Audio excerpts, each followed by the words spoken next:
নমস্কাৰ আজিৰ ভিডিঅ'টো আছিলে টংলা মিলনপুৰৰ পৰা 2x2 চিলিঙৰ আৰু আমি এভাৰেষ্ট কোম্পানীৰ ডায়মণ্ড ডিজাইনৰ বৰ্ড লগাইছিলোঁ ৰুমটোৰ টোটেল স্কয়াৰ ফিট আছিলে 308 এটোৱে আছিলে সেই ৰুমটো প্ৰায় ডাঙৰে আছিলে বহুত সৰু নহয় যেহেতু মই কৈছো আপোনালোকক 308 স্কয়াৰ ফুট আছিলে টোটেল ইয়াতে আমি আমাৰ যিখিনি সামগ্ৰী লাগে সেইখিনি আনি ললো যেহেতু আমাৰ সুবিধা হ'ব ওচৰতে হ'ব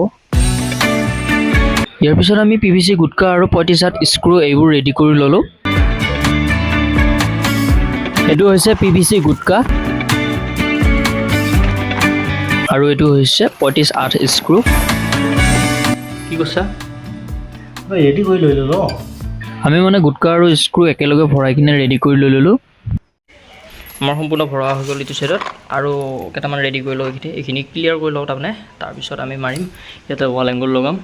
চাৰি সাইড ওয়াল এংগল লগাই আমি মেন্টি কষ্টি এইবিলাক লগাই কিনে আমি বৰ্ড লগাম নে কি ক ধন্যবাদ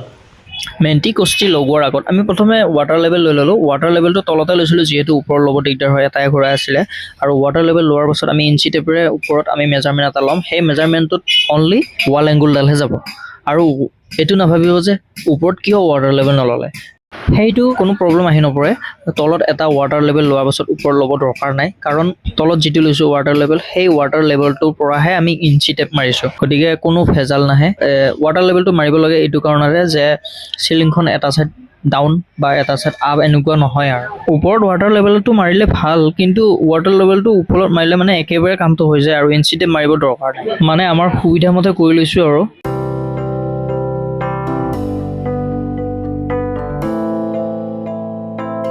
ওয়াটাৰ লেভেল সম্পূৰ্ণ লৈ লোৱা হ'ল আৰু এতিয়া আমি ওয়াল এংগল লগাম ওয়াল এংগল লগাবলৈ গৈ আছো এতিয়া ওয়াল এংগল চাৰিও সাইড একেলগে লগাই লম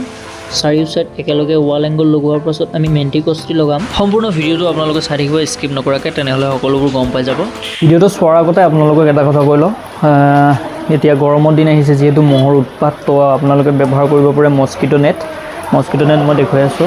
আপোনালোকৰ ঘৰৰ খিৰিকী সকলোতে এই মস্কিটো নেটখন লগাব পাৰিব আৰু মহৰ পৰা বাচিবলৈ হলে এই মস্কিটো নেটখন বেছ হয় মই কৈছো এতিয়া যেহেতু গৰম পৰিছে মহৰ উৎপাত বাঢ়িছে তেনেহলে বলক আমাৰ ভিডিঅ'টো আৰম্ভ কৰো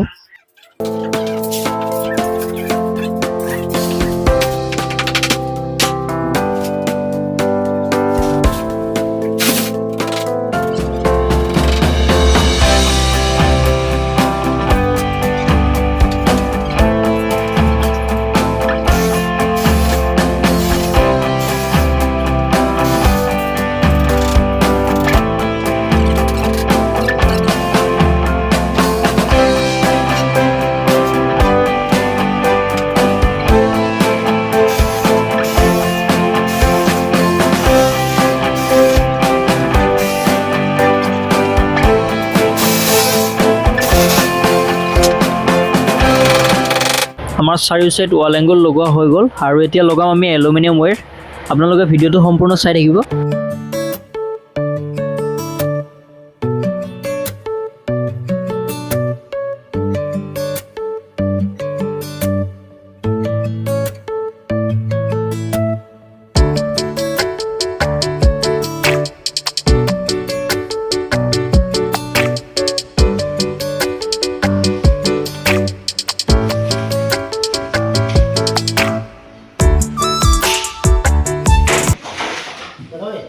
ওয়্যাৰ লগোৱা হৈ গ'ল এতিয়া মেন্টি আৰু কষ্টি লগাম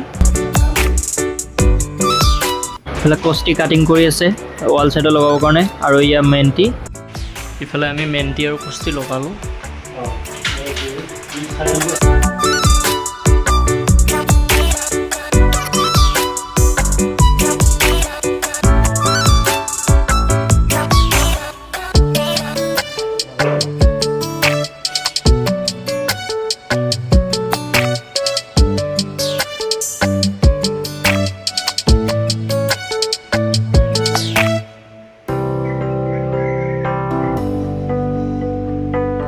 এটা সাইড হৈ গ'ল আমাৰ এটা সাইড বৰ্ড লগাব পৰা হৈ গ'ল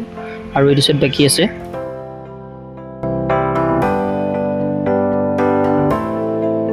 এক সাইড ফ্ৰেম হৈ গ'ল আৰু এতিয়া বৰ্ড লগাম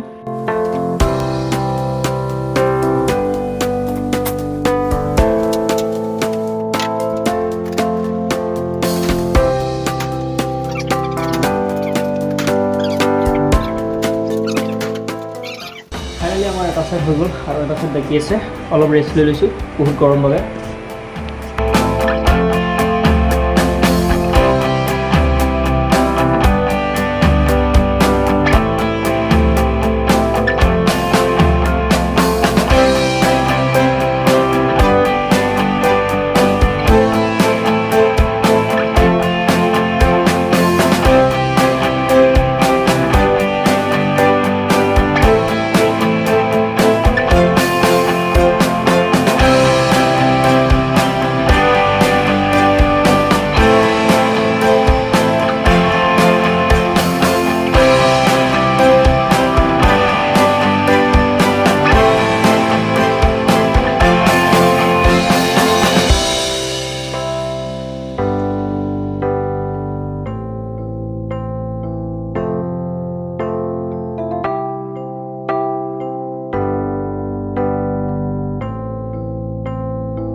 তো আমাৰ ছাবস্ক্ৰাইবাৰ এজনে সুধিছিলে চিলিংখন ওপৰৰ পৰা দেখিবলৈ কেনে হ'ব তো মই কামৰ মাজেৰে হ'লেও এটা ওপৰৰ পৰা শ্বৰ্ট লৈছিলোঁ আমি এই এলুমিনিয়াম ৱেৰ ডাবল ব্যৱহাৰ কৰিছিলোঁ ইয়াত আমাৰ প্ৰায়বোৰ কামতে এলুমিনিয়াম ৱেৰে ব্যৱহাৰ কৰোঁ আৰু ডাবলকৈয়ে মৰা যায় কোনো ধৰণৰ প্ৰব্লেম আহি নপৰে আৰু ডাবলকৈ ৱেৰ ব্যৱহাৰ কৰিলে চিলিংখন অলপ হেভিও হয় নহয় জানো